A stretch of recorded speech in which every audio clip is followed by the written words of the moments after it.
ADGP Ajith കുമാറിന്റെ റിപ്പോർട്ടിൽ മതിയായ തെളിവുകൾ ഇല്ലാത്തതിനെ തുടർന്നാണ് മുഖ്യമന്ത്രി ത്രിതല അന്വേഷണം പ്രഖ്യാപിച്ചതെന്ന് തിരുവമ്പാടി ദേവസ്വം സെക്രട്ടറി കെ ഗിരീഷ് കുമാർ.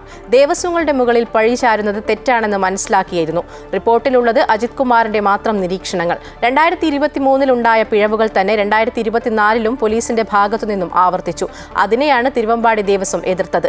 തിരുവമ്പാടി ദേവസ്വത്തിനെ കുറിച്ച് ആൾക്കാർ മാത്രം വിചാരിച്ചാൽ പൂരം കലക്കാനാവില്ല. അന്വേഷണം CBIക്ക് വിടണം. തെറ്റ് ചെയ്തത് ആരാണെന്ന് CBI കണ്ടെത്തണമെന്നും ഗിരീഷ് കുമാർ പറഞ്ഞു. ഇത് വെറുതെ പുകമുറ സൃഷ്ടിക്കാൻ വേണ്ടിയിട്ട് ഓരോന്ന് കാണിച്ചു കൂട്ടുന്ന ഒരു രീതിയാണ്. ഇത് കേരള പോലീസിന് തന്നെ തെറ്റാണ്. ഇനിയിപ്പോൾ എനിക്ക് പേടി, ഇനി ഇതിന്റെ പേരിൽ ഞങ്ങൾക്കെല്ലാവർക്കും പുതിയ തരത്തിലുള്ള മറ്റേതെങ്കിലും തരത്തിലുള്ള കേസും കൂട്ടവും വരുമോ എന്നാണ്.